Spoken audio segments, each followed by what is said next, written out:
This feels good. Come up to the fire, ladies. Oh, I'm not cold.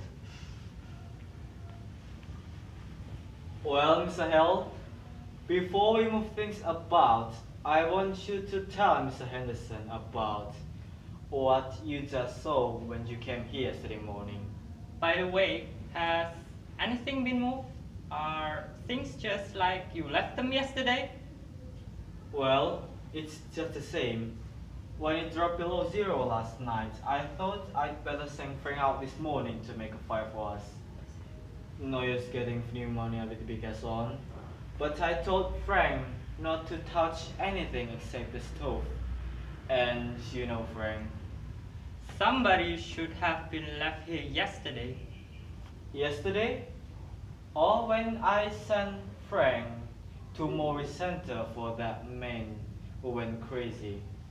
I want you to know that I had my hands full yesterday. And I know that you could get back from Omaha by today. And as long as I can get my hands and everything by myself. Well, Mr. Hale. Yes. Can you just tell what happened when you come here yesterday morning? First, Henry and I had started to run with a lot of potatoes. We came from our place. Then, as I got here, I asked John Wright, he maybe can join our parties. I spoke to him once, but he was kind of put me off. All saying that folks talks too much anyway. I guess you know how much he talks about himself. So I thought if I went into the house and talked it before with his wife, though I said to Harry I didn't know what his wife might change or make a difference to John.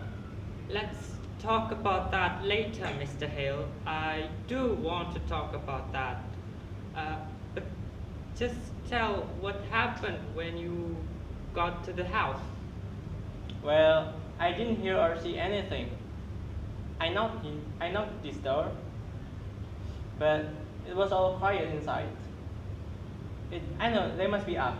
It was just past 8 o'clock, and I knocked the door again. Then I thought I heard someone say, "Come in." So I opened that door, and there in the rocking sat Miss Wright. What was she doing? Well, she was rocking back and forth, and she had the remote in her hand and was kind of flitting up. And how did she look? Well, she looked queer. How do you mean queer?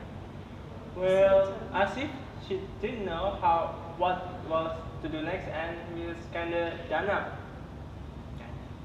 How did she seem to feel about your coming? Why? I don't think she meant it. She was just didn't pay attention. So I said, "How is it, Mr. Wright? It's cold, is it?" And she said, "Is it?" And then she don't even care about me. She didn't ask me to set to the stove. So I said again, "I want to see John." And she laughed, but I don't think she laughed. So Harry was in the outside. I start kind of volume up my voice and asked her, "I want to see John." Says she, "No." So I asked her again, "Where can I see him?" And she says, "He's dead." And then I surprised, "Why? Where is he now?" And she just kind of pointing out to the upstairs. And then I asked her again, "Why? What caused his death?" And she's answered, he's dead because of rope around his neck. So I called my friend Harry aside, and I asked him to accompany me to the upstairs. Then there was lying his body. I think I'd rather have you go into that upstairs where you can point it all out. Uh, just go now with the rest of the story. So my first thought was I was going to pull off that rope from him, but Harry, he went up to him and said, "He was dead alright. We better not touch anything." So we went back downstairs and looked at Mr. Wright. She was in the same way that we left her. So I asked her, "Have you been notified, Mr. Wright?" And she said, "No." And then Harry asked her, "Who did this, Mr. Wright?" And she said, "I don't know." And Harry again asked her, "Do you sleep with him in the bed, Mr. Wright?" "Yes, I did." And he asked her again, "You don't know what happened to your next, Mr. Wright?" "No, I don't." "You don't know really?" "Yes," she says that. And then I think we better not to continue this conversation, so we let her to tell it to the coroner or sheriff. So Harry went on to the Rivers town and there's telephone there. Uh, what did Mrs. Wright do when she knew that you had gone for the coroner? She was just moved from that chair to this one here, and she held her hand together, and I think I had to start conversation.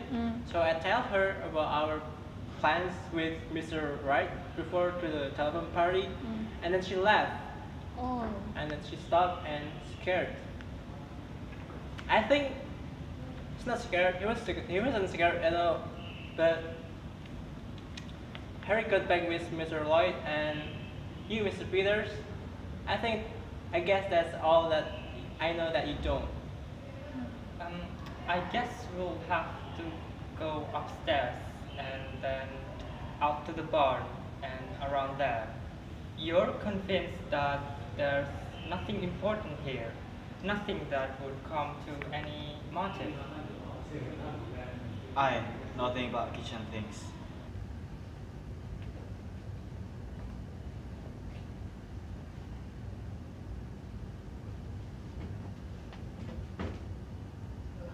Here is a nice mess. Oh, her fritz. It did freeze. She worried about that when it turns so cold. She said the fire will go out and her jars will break. Well, can you be the woman? Help for murders and worry about her preserves? I guess before we were through, she may have something more serious than preserves to worry about. Well, humans are still worrying about trifles. And yet, for all their worries, what would we do without the lady?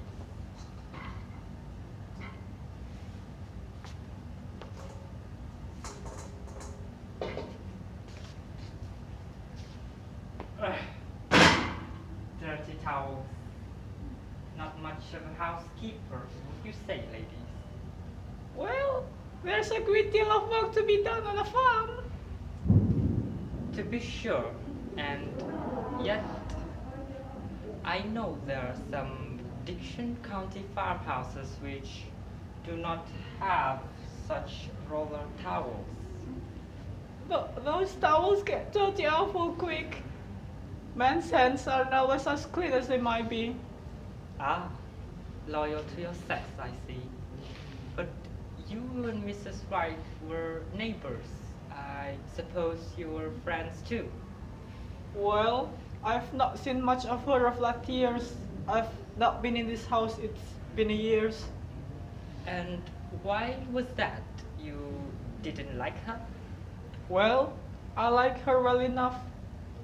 Farmers' hands have their hands full, Mr. Henderson. And then, Yes. well, this place never seemed to be a cheerful place. No, it's not cheerful. I shouldn't say she had the housemaking instinct. Well, I don't know as right-hand either. Yes, Mr. Henderson. Well, I don't mean anything. But I don't think but I don't think this place will be any cheerfuler for John Reich's being in it. I'd like to talk more of that a little later. I want to get the lay of things upstairs now. I suppose anything Mrs. Peters does will be alright. She was to take in some clothes for her, you know, and a few little things. We live in such a hurry yesterday. Yes, but I would like to see what you take, Mrs. Peters, and keep an eye out for anything that might be of use to us. Oh, yes, Mr. Henderson.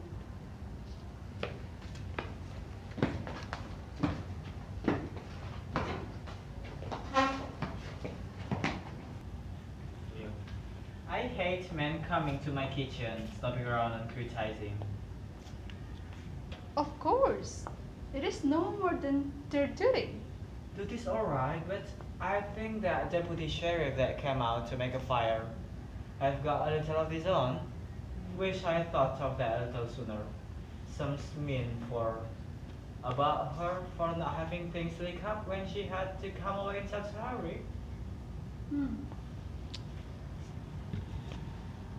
She had Brett said.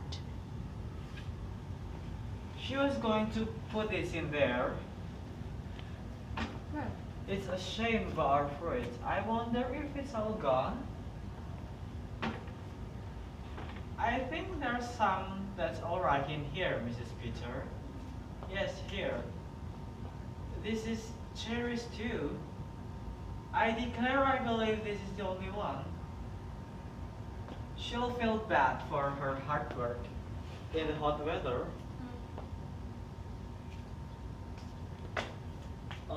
I remember in the last afternoon when I had to put my cherries in the last summer.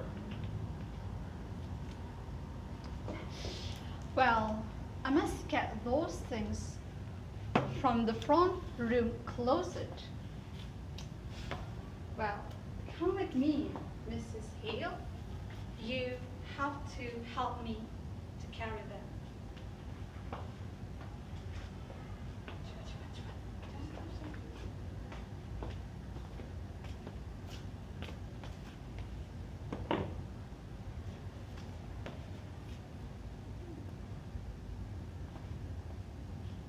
My, it's so cold in there. Right was close. I think that's why she keeps so much to herself. She didn't even belong to the ladies' act. I suppose she felt that she couldn't do her part. And then, you don't enjoy things when you feel shabby. She used to wear pretty clothes and be lively when she was Minnie Foster, one of the town girls singing in the choir. But that was 30 years ago. This all was taken.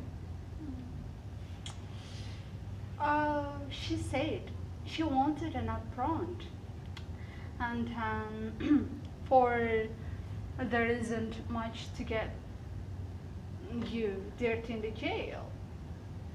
Goodness knows. I suppose. I suppose to make her more, like more natural. And then she said they was in the top drawer in this cupboard. Okay. Here. With her little shawl that hung behind that door. Mrs. Peters, Yes, Mrs. Hale. do you think she did it? I don't know. Well, I think she didn't. Asking about her apron and her little shovel, worrying about her fruit. Mr. Peter said it looks bad for her, and Mr. Henderson is awful. Socrates in a speech, and she'll make fun and about of her saying that she didn't wake up. I think John Wright didn't wake up when they were sleeping that rope under his neck. No, it is a stranger. It must have been done awful, crafty and steel. They say it was such a funny way to kill a man, and ringing it all out, ringing it all up like that. That's just what Mr. Hale said. There was a gun in this house, but he says that is what he can understand. Oh, Mr. Henderson said coming out, and what was needed for a case was motive, and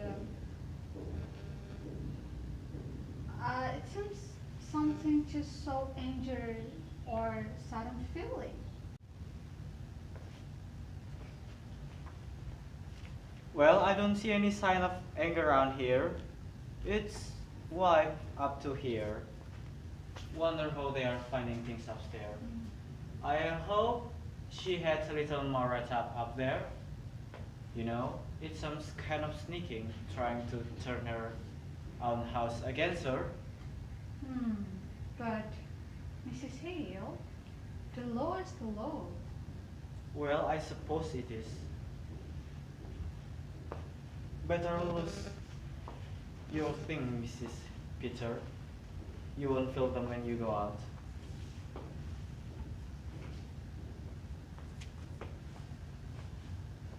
Oh, she was pitching a quilt. It's a log cabin pattern. Pretty, isn't it? I wonder if she's trying to quilt it or not it.